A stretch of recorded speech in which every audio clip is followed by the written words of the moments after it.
자, 먼저 대한상하수도 학회장이신 김건하 교수님께서 커넥티드 워터 벨트 물관리 방안에 대해 발표해 주시겠습니다. 큰 박수로 맞이해 주시기 바랍니다. 안녕하십니까. 네, 안녕하십니까. 대한상하수도 학회장을 맡고 있는 한남대학교 김건하 교수입니다. 오늘 제가 발표할 내용은 커넥티드 워터벨트 물관리 방안이라고 이제 제목을 정했는데 좀 더 이해를 돕기 위해서 수자원 확충 및 연계를 통한 기후 재난 대응이라고 부제를 달았습니다. 이 내용은 대한상하수도 학회에서 여러 번 학술 행사를 열었는데 농공학회와 같이 체계적인 통합 물관리를 위한 국내 물인프라 정책 제도와 예산 구조 개선, 그다음에 커넥티드 워터벨트 조성, 그다음에 대한상하수도 학회에서 발표를 했습니다만 농업 분야 지류지천 재난관리 강화 방안 마련이라는 학술 행사에 있는 내용을 간략하게 정리한 것입니다. 물인프라 도전 과제 이슈, 인프라 고찰, 그다음에 요약 및 제언 순으로 진행하도록 하겠습니다. 우리가 이제 잘 알고 있는 것인데 물인프라의 뉴머이라고 하면은 물 부족, 그다음에 수질 오염이 있고, 그다음에 여러 가지의 홍수가 이제 계속적으로 나고 있고, 특히 수질 오염과 관련해서도 우리가 지금 코로나 사태를 거치면서 바이러스라든가 항생제, 또 요즘 들어서 마약까지 계속적으로 이 수체에 유입되고 있는 상황입니다. 이제 물인프라 관점에서 가장 중요한 도전 과제라고 하면은 일단은 인구 감소를 들고 싶습니다. 어느 정도 심각하냐면 인구의 65세 이상인 7% 이상이면은 고령화 사회라고 하는데 현재 16.7%고 2050년이 되면 40%입니다. 즉 인구 추세를 가면은 2050년에는 4,700만 명이 되는데 그러면은 2050년이 되면 65세 이상이 2천만 명 이상. 그래서 흔히 생각할 때 지하철을 타시는 분의 절반이 무료로 타게 된다라는 것을 뜻합니다. 그다음에 물인프라 도전 과제 중에서 또 중요한 것이 전 세계적으로 탄소 중립을 지향해 나가고 있다는 것인데, 우리나라처럼 수출 지향의 제조국가에서는 이러한 탄소 중립을 전혀 무시할 수가 없다. 특히 아르백이라는 것은 우리나라가 반드시 풀어야 될 숙제인데, 이것에 대응하기 위해서 정부에서는 수소를 지금 에너지를 사용하겠다라고 이미 정책이 들어와 있고 또 법도 이제 설립된 상태입니다. 근데 이제 수소와 관련돼서 가장 중요한 이슈는 뭐냐면은 재생 가능한 에너지를 이용을 해서 수소를 발전을 전기분해서 수소를 만들게 되는데, 이 재생 가능한 에너지의 기복이 굉장히 심하기 때문에 이 부분을 어떻게 안정화하느냐가 가장 큰 기술적인 난제입니다. 물인프라 노후화에 대해서는 우리가 잘 알고 있는 사실이고, 그다음에 최근 들어서는 물인프라의 관련되는 여러 가지 이슈가 있는데, 수돗물이 빨간색으로 난다든가 아니면 수돗물에서 벌레가 나오고 조류 독소, 그다음에 도시의 침수 문제, 그다음에 가뭄이라든가 최근 들어서는 용인의 반도체 신규 산업단지를 조성하겠다라는 이슈까지 있습니다. 이것 관련돼서 여러 가지 기술과 정책의 이슈가 있는데, 여기서 관통하고 있는 하나의 키워드를 찾는다고 보면은 노후 물 인프라다. 그래서 인프라가 너무나 노화됐기 때문에 앞으로도 이러한 사고는 계속적으로 일어날 수밖에 없다라는 것을 알 수 있습니다.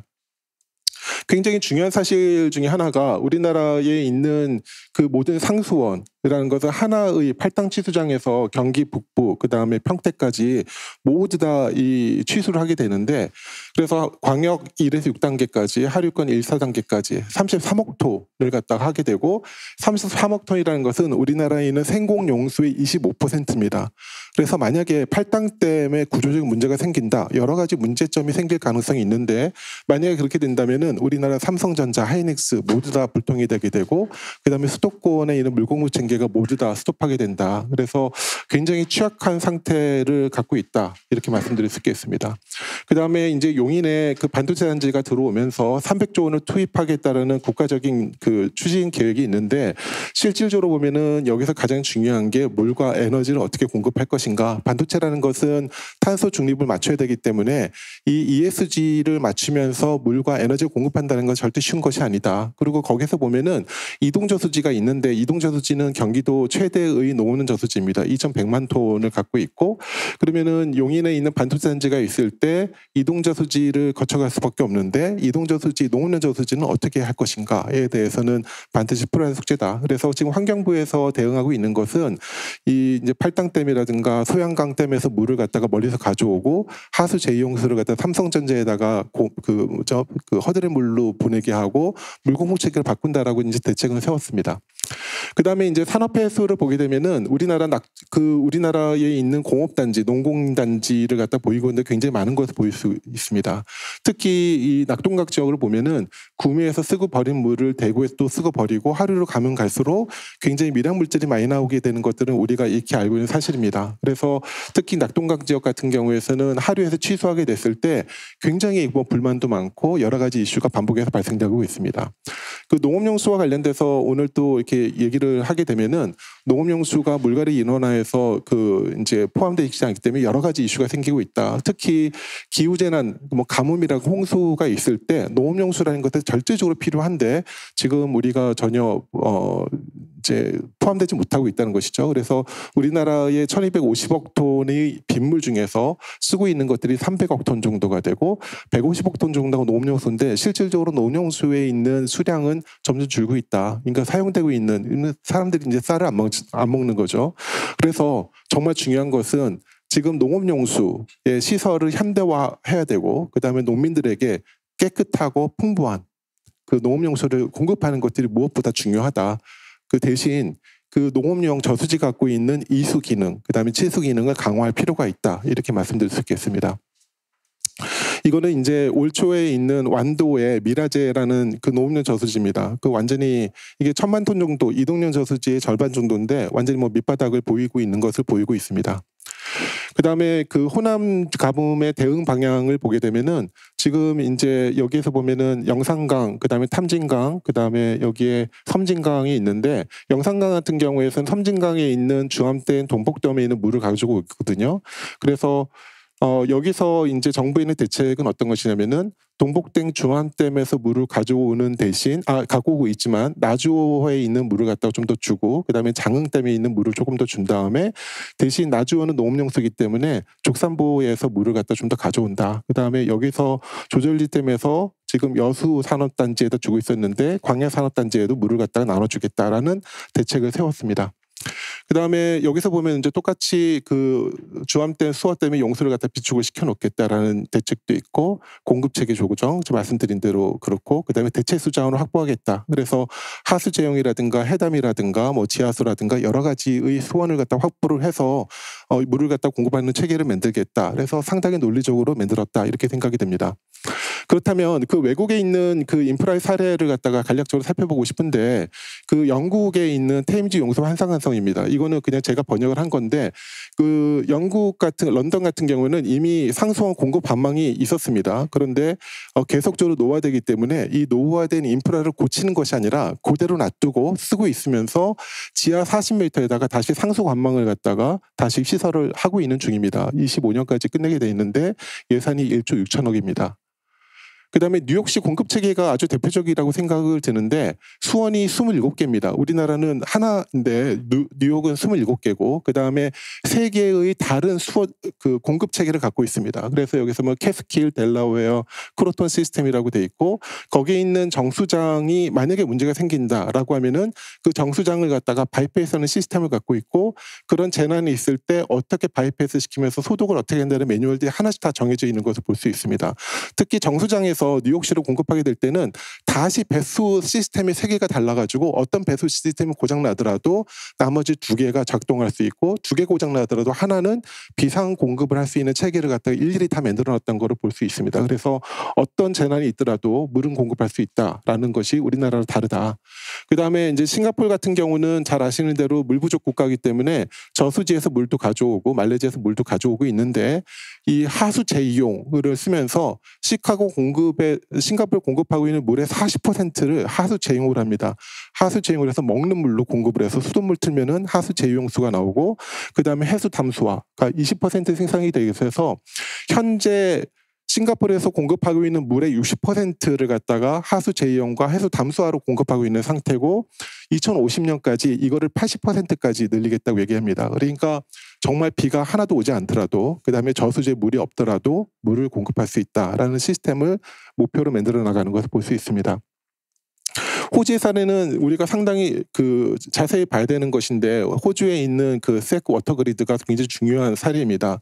호주에 이제 브리즈번 지방에 있는데, 브리즈번 지방에서 가뭄이 나게 되면서 그 워터 그리드 만들면서, 여기 보면 좀 자세하게 나와 있는데, 그 댐을 3개를 짓고, 그 다음에 여기에 있는 해수 담수화 시설을 놓고, 그 다음에 댐관을 갖다 연결을 시켰습니다. 여기에서 이제 빨간 라인을 댐 연결을 시킨 것이 돈이 얼마 들었냐면은 6조 원이 들었습니다. 그 당시에 6조 원이니까 지금 보면 한 8조 원, 거의 10조 원 정도까지를 가게 될 것 같은데, 이게 6조 원이고, 여기에 하수 재이용 시설 3개를 만드는 비용이 2조 원이 넘게 들었습니다. 그래서 전체적으로 그 당시의 비용으로 8조 원이 들어서, 여기에 있는 물을 갖다가 서로 잇고, 그 다음에 여기에 있는 물그릇도 늘리고, 그 다음에 여기다가 하수 재이용 해수 담수화를 연결을 시켜서 그 지역에 있는 물 공급 안전성을 갖다가 추구를 했다라는 것입니다. 그 다음에 이제 콜로라도 같은 경우에도 마찬가지로 지금 이제 하고 있고, 또 우리나라에서 지금 도시 침수가 있으면서 대심도 그 터널을 만들겠다고 얘기했는데, 말씀드린 대로 하수에는 굉장히 농도가 높은 바이러스 항생제 중속이 있거든요. 근데 대심도 터널 같은 경우에서는 지하수가 엄청 들어옵니다. 그래서 지하수가 들어온 것을 갖다 배출시키고 여기에 있는 바이러스 항생제도 무조건 처리를 하게 돼 있는데, 이거는 세계 기준입니다. 그래서 우리나라는 3Q를 하수장 처리하고 있는데 미국은 6Q를 처리한다. 그래서 심지어는 이게 그 하천에 들어가게 될 때는 보건경보까지 발령이 돼서 하지 마라라고 하고 돼 있고, 미국은 완전히 이 부분에 대해서 무조건 하수는 무조건 처리한다는 목표를 갖다가 향해 가고 있다는 거 말씀드립니다. 그다음에 슈퍼하수도 같은 경우도 하수 차지 광거를 갖다 건설했는데 25km를 만들 때 돈이 8조 원이 들었고, 그다음에 하수 처리장, 하수 처리장 많이 들어가니까 하수 처리장 5개 업그레이드 하는 데만 1조 원이 들었습니다. 아부다비는 현재도 시설하고 있는 것인데, 대심도 우수 터널을 갖다 건설을 하게 되는데, 여기서 보면은 41km가 5조 원입니다. 그 다음에 처리장 간 다음에 하수 처리장 시설 확장을 하는데 4조 원이 들었고, 그 다음에 하수 재이용 시설을 갖다 보는데 2.6조 원. 그래서 아부다비 도시 하나에서 15조 원을 갖다가 그 기후 재난 대응을 하기 위해서 인프라를 투자하고 있다. 그다음에 이제 시카고 같은 경우도 대심도 우수 터널, 하수 차직관은 따로 있고 우수 터널을 갖다가 만드는 것인데, 여기에 빨간색 라인이 그 대심도 우수 터널입니다. 길이가 160km입니다. 160km를 갖다 우수 터널 만들어 놓고, 중요한 건 뭐냐면은 대심도 터널에서 들어오고 있는 물을 갖다가 여기다가 그 저수지 3개다 다 몰아넣고, 저수지 3개에 있는 물들을 갖다 하수 처리 다 하게 되는데, 가장 큰 저수지 같은 건 3,800만 톤입니다. 이동 저수지가 2,000만 톤이라고 그랬는데, 여기에 시카고 중심에 있는 저수지의 용량이 이동 저수지의 2배 정도가 됩니다.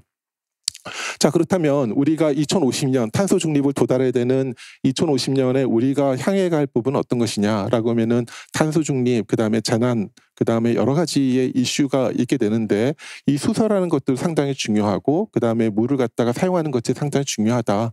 그래서 그 이제 파워 그리드가 이제 중심에 서게 되고, 파워 그리드를 하고 있는 것들이 그 이제 재이용 가능한 리뉴어블 에너지를 갖다가 어떻게 수소와 연결시킬 것인가. 그래서 현재 보면은 그 물을 갖다가 현재는 하천에서 물을 가져와서 물을 정수를 해서 그다음에 공업, 그다음에 생활용수로 쓰게 되고, 농업용수 따로 쓰고 돼 있고, 하수 처리를 갖다 처리 후에 하천에 버리게 돼 있는데, 이거는 맞지 않고 이 하천과 그다음에 재이용 농업용수를 갖다 수원으로 하는 게 맞겠고, 그다음에 깨끗한 물을 농업용수와 생활용수를 먼저 보내고, 공업용수는 하수 처리를 갖다 제휴해서 공업용수를 쓰는 게 맞겠다라고 말씀드린 것입니다. 특히 그 워터파워 섹터 커플링이라는 것은 처음 들어본 분도 계시겠지만은, 사실 이거는 전 세계인 추세이고 어떻게 하면은 두 가지를 갖다 연결시키느냐인데, 여기서 보시면은 벌써 우리나라가 작년하고 올해에 수소도시를 갖다가 선정을 했습니다. 국토교통부에서 그 수소도시가 6개가 작년에 설정이 됐고, 그 다음에 올해 3개가 설정이 돼서 앞으로는 수소가 국가에서 사용되는 에너지다라는 목표로 이미 변환되고 있습니다. 그렇다면 여기서 이제 워터벨트라는 말씀을 드렸는데, 워터벨트라는 것은 정의를 어떻게 했으면은 깨끗한 물, 그다음에 재생 가능한 에너지, 그다음에 건강 데이터가 축적될 있는 곳을 말하고, 그다음에 이런 워터벨트를 갖다 서로 연결해서 탄력성을 확보를 하고 그다음 첨단 산업 성장을 하기 위해 인프라를 구축한다는 것입니다. 제가 이제 학회장으로서 여러 세미나를 다녀보면은 지자체장마다 다 공항을 만들기 위해서 그렇게 많이 노력하게 되는데 공항이 있다라고 첨단 산업 단지가 들어가는 것이 아닙니다. 깨끗한 물과 그다음에 제 생각에는 에너지를 얼마큼 확보하냐에 따라서 그 지역이 안정화하게 되고 그다음에 데이터도 건강 데이터, 의료 데이터를 어떻게 하는 것인가. 왜냐하면 앞으로 가까운 시일 내에 원격 진료라는 것들이 실성화될 수밖에 이미 보건복지부는 원격 진료를 갖다 건보 적용하기 시작했습니다. 그래서 그 방향으로 그 지역의 발전을 위해서는 그 방향으로 갈 수밖에 없다. 그러면 그 필요한 인프라가 무엇일 것인가에 말씀을 드린 거고 거기서 말씀드린 것은 아까 말씀드렸다시피 팔당댐의 구조적 취약일 점에는 정말 대한민국이 위험하기 때문에 한강역의 상수원을 서로 연결시켜야 되겠다. 그래서 화천댐, 소양강댐, 천평댐 그래서 세 개의 다른 시스템을 갖다 건설하고 중간중간에 저수지가 있어서 모든 것들이 문제가 됐을 때도 저수지에 있는 물을 갖다가 긴급하게 공급하는 시스템을 갖춰야 되겠다. 그다음에 낙동강의 예를 들어보면은 산업단지, 농공단지에서 배출되고 있는 그 폐수 처리장 방류수는 낙동강에 들어가는 원천적으로 방어를 해야 되겠다. 그래서 대배수로에 배출되고 그다음에 하수 재이용을 취선 조성하고 그다음에 이런 ESG 확보하는 것들이 가장 중요하다라고 이제 말씀드린 것입니다. 그래서 이제 낙동강의 워터벨트를 갖다가 조성을 하는 것들이 이거 서로 연결을 한 다음에 그 이제 서로 워터벨트를 서로 연결해서 안정화를 갖다 추구하는 것이고 이렇게 된다면은 전국에 있는 워터벨트를 서로 상호 연결해서 지금 지역 발전에 필요한 조건이라는 것은 풍부하고 깨끗한 물, 제 생각에는 에너지, 그 다음에 그 지역에 있는 안정성보다는 다른 지역과 광역적으로 연결하는 것들이 가장 중요하다 이렇게 제안하는 것입니다. 자, 그래서 그 마지막으로 우리가 정말 그 필요한 것의 그 정책이라는 것은 국제 수준의 물 인프라가 중요하다. 그래서 지금 국제적으로는 어떤 추세로 가고 있느냐 보면은 대체 수자원, 하수 재이용과 해수 담수를 이용해서 수자원을 확충한다. 그 다음에 도수 침수를 갖다 방어하기 위해서는 비구조적인 방어가 아니라 구조적인 방어, 정말 무식한 방법으로 진짜 큰 파도가 올 때도 사람들이 안전한 방파벽을 만드는 데 집중하는 것이 거기다가 뭐 스마트 시스템 놓고 나서 이렇게 하는 방법이 아니다.